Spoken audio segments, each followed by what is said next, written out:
I remember when I was a kid, I clearly remember my dad telling me, you'll know who the one to marry is, you'll just know. I can't even believe that. It's such a ridiculous statement. I mean, you're telling me that the biggest decision of your life is grounded on the basis of just knowing.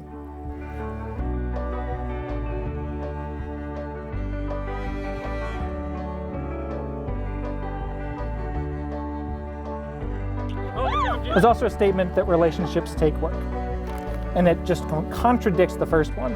Because, I mean, you're telling me that like relationships are hard, it takes work, but also you'll just know when you find the one. So, I met Dana, and all that changed.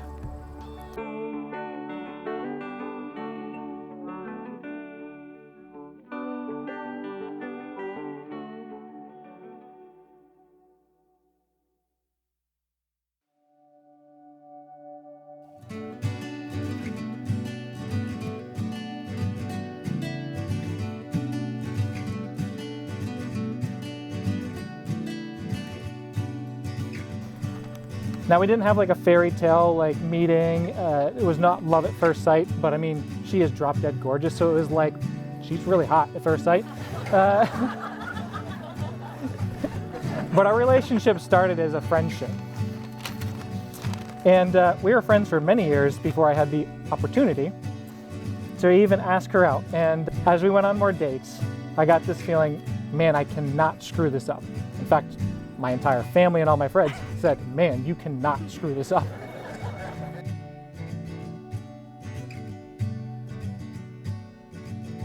Dylan's courtship with Dana mirrored man's early attempts at flight. It took him a while to get off the ground.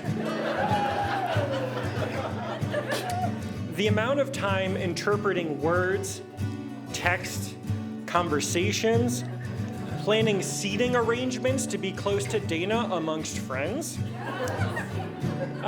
He could have earned his doctorate or finally put that Datsun 240Z on the road that he's been working on for a long time.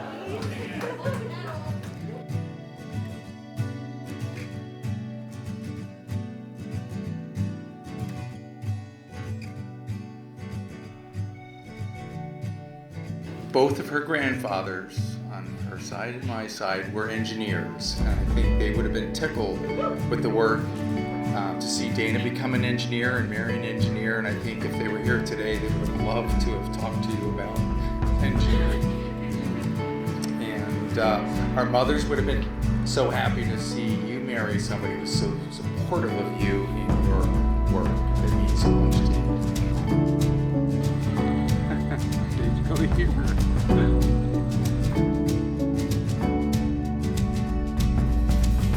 Marco. Hello.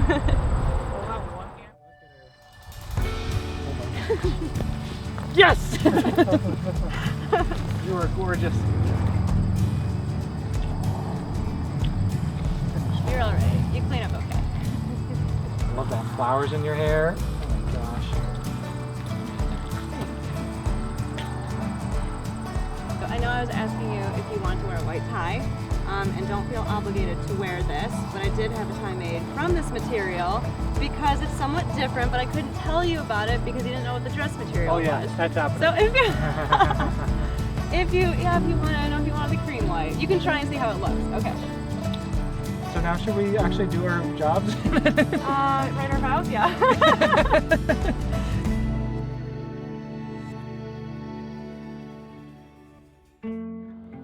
Let's hope I can read my own writing. It's funny because your handwriting is gorgeous. Not this one. For anyone who knows or has worked with me, knows that I can be a bit of a perfectionist, spending an absurd amount of time on the most mundane of tasks, which might also explain why we were still handwriting these about a half an hour ago. So it goes without saying that even before Dylan and I were together, or I'd even considered the possibility of eventually getting married, I somewhat dreaded the prospect of writing my own vows.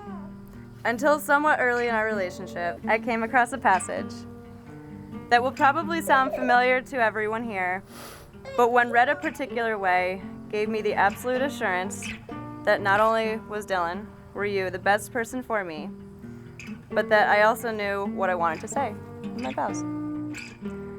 Dylan is patient. Dylan is kind. He does not envy. He does not boast. He is not proud. He is not rude.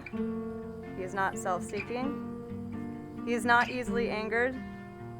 He keeps no record of wrongs, if they even occur.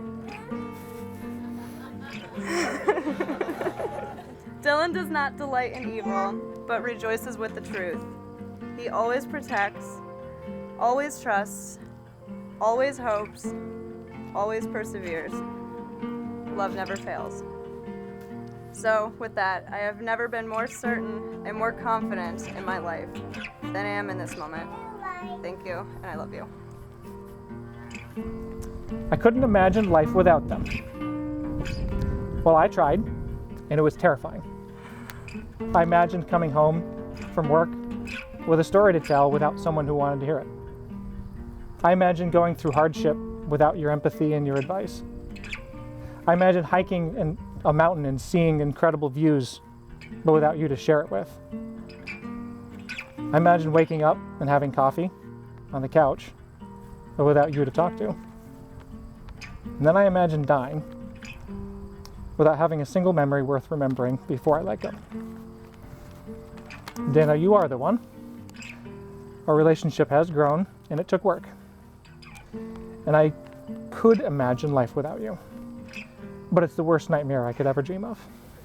The vows we're about to take are probably the most meaningful statements that we'll ever make in our lives. But it'll be the easiest thing for us to say. I love you.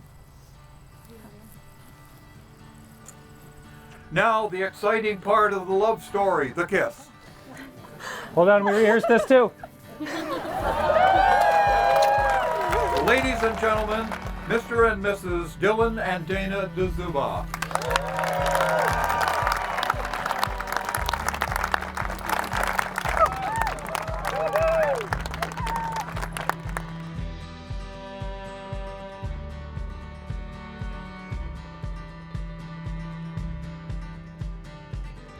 Dana and I met about 9 years ago through mutual friends, and when we became roommates a few years later, we got to know each other really well.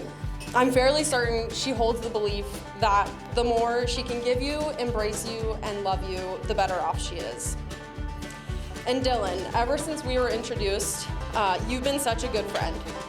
You are both super smart, but neither one of you takes themselves too seriously. You respect one another, you encourage one another, and you always have each other's back. I can't wait to see how these qualities allow you to grow even stronger together.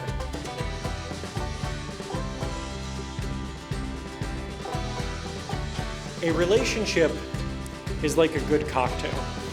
You need a strong foundation. You need a good dose of spice. You definitely need a good amount of sweetness. You need something that binds you, something that pulls everything together, some common hobbies, hiking, working on that Datsun, whatever it might be. And of course, you need all of these things to mix together well. But most importantly, you never drink alone.